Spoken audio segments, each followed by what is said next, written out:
Winter riding can be amazing, unless you're freezing, overheating, or just plain miserable because you've got the wrong gear.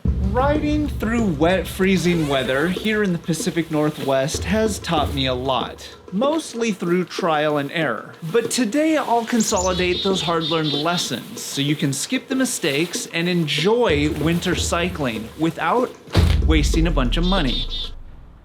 Actually, do I need to draw on this? Winter cycling is not a one-size-fits-all. Every body heats up differently, and every location has its own unique set of challenges. My aim is to help you avoid the most common mistakes, tackle the biggest frustrations, and figure out what really works. Because as they say, there's no bad weather, just bad gear. Bro, you don't need all that gear. You're just a puppet to the capitalist system, getting you to buy more things. Okay, yeah. So you're planning on sweating like crazy on the way up, and then freezing like hell on the way down. That's not how it works. Let me know how it goes. This is mistake number 1. Thinking that a single thick layer or multiple thick layers will do the job. It won't. Here's why. I like to think of this as a 3-phase system.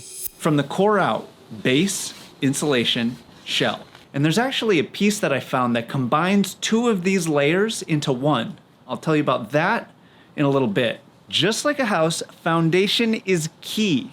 A good base layer will pull moisture away from your body. It can be a tee, a tank, or a long sleeve. In fact, I'll use each for different situations. I've found that lightweight merino wool is the best. It will keep your core warm even if it's wet. Think of it like your first and last line of defense. Now that we've got our base figured out, it's time to consider insulation. Think thermal layers here. Wools and synthetics here. Avoid cotton as it holds moisture and it doesn't stay warm when it's wet. Wool is the ideal choice, but it tends to be more expensive and wears out quicker.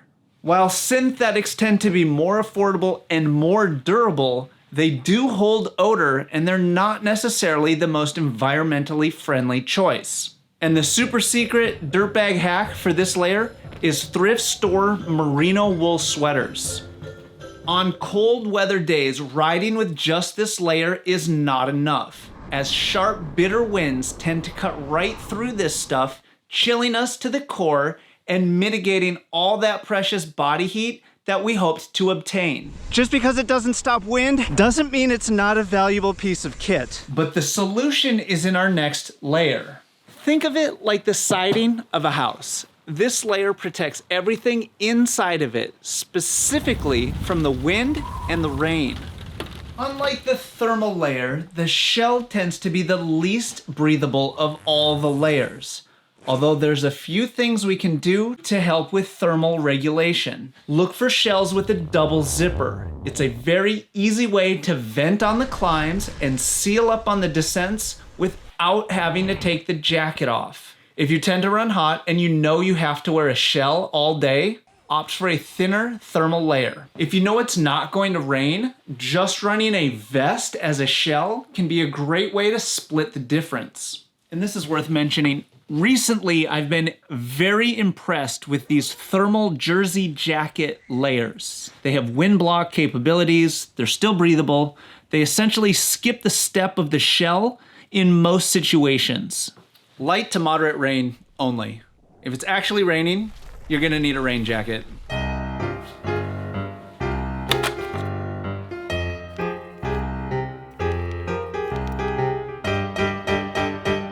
If you're finding yourself consistently overheating, you're simply wearing too much. Start cold, you'll heat up. Some people find it helpful to dress as if it's 10 to 15 degrees warmer than it actually is. And if you're consistently cold on rides, you just need to wear more clothes.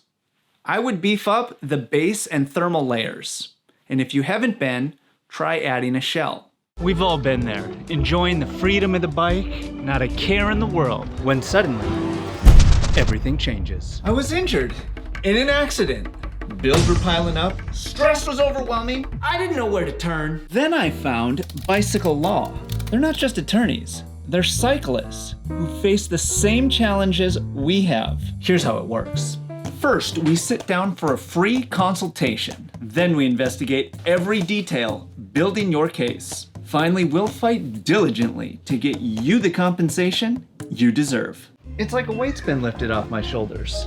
Now I can focus on getting back on the bike. With Bicycle Law, you're not alone on this journey.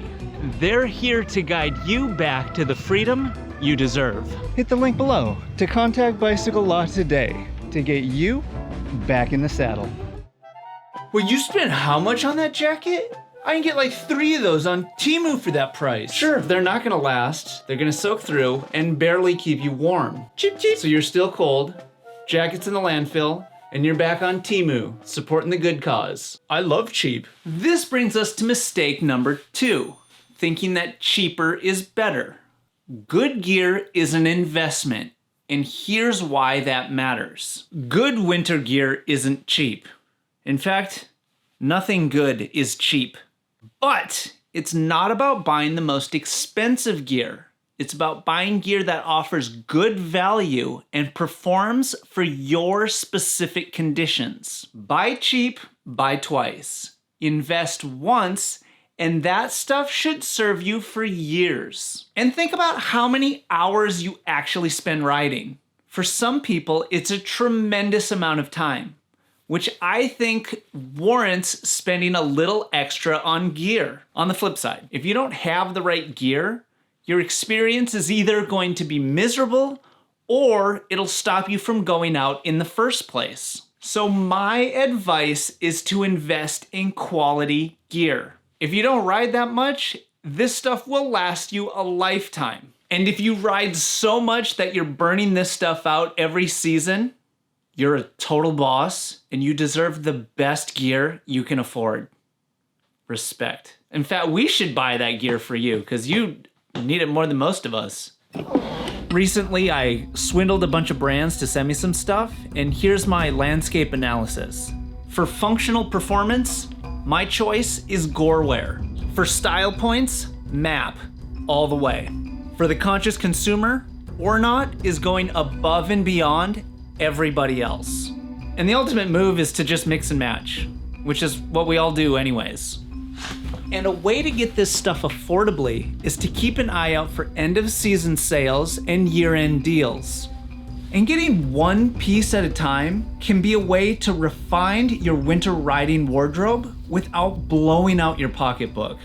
I selfishly want to ask this, but it might help others. What piece of winter kit do you love that you didn't think you actually needed? Mine's winter shoes, for sure. I thought they were bullshit. They're amazing. Gumbler's Gulch in December?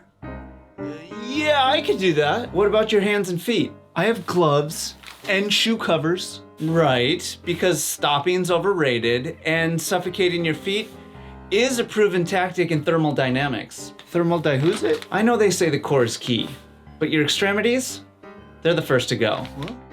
Mistake number 3. Underestimating the importance of cold weather accessories. These can make a big difference when the weather gets crappy.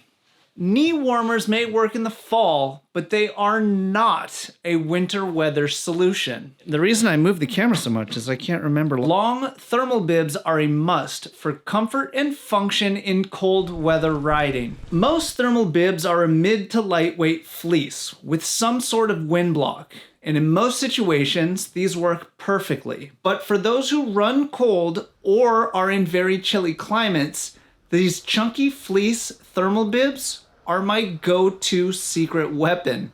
They're not for every ride, but when the temperature calls for it, they're absolutely necessary. If you're enjoying yourself, you're getting a little bit of value, feel free to subscribe. It's good to the last drop. All right, this is the part where I get a little unconventional. This is something I swear by, but is by no means a standard. I run overshorts on pretty much all of my rides. I like the extra pockets. When it's cold, it offers a little more warmth, surprisingly, on the hips.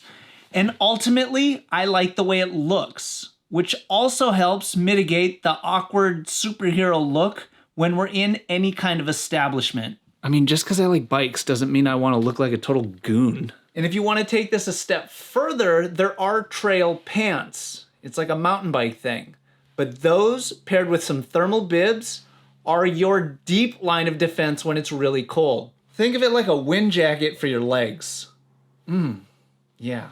No matter how warm you are, if the rain starts falling, those thermal bibs are eventually going to soak through. And the best way to mitigate this is with a decent pair of rain pants. I tend to like something that's packable that I can take on and off if needed.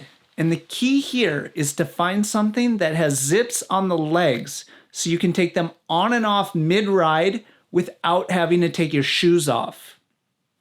No, you can't say a brand name anymore. They get all pissed. They think everything's an ad. Even if it's what you use. Yeah, I don't know. Figuring out hand warmth is a bit of a dark art. Gloves are a constant moving target. In fact, look at how many I have. My personal rule of thumb is to wear a glove that's warmer than I think I need. My hands are always cold, and I would rather have a hand that's warm and sweaty over a hand that's freezing cold and doesn't work any day. I don't know why I didn't put these on earlier. Really, the pro move is to just bring an extra pair of gloves. But, you know, I personally hate doing that. I will sometimes, but, you know. And if your hands are always cold like mine, I've found that these insulated lobster type gloves work the best. They're waterproof, windproof, insulated. They're the go-to. And for very cold days or unpredictable weather, having a pair of silk liners can do wonders. Very packable, very warm. And for wet, moderately cold days, I've found these knit waterproof gloves to work fantastic. And a lot of people around here run these. And I'm telling you, again, the boot and glove dryer, it's going to preserve all this gear. I use it all the time. And something I've personally never tried but heard good things about are those overbar mitts. They look a little crazy, but I've heard they work fantastic. And for feet, shoe covers seem like the way to go. They're affordable, they work with your existing shoes, but just no.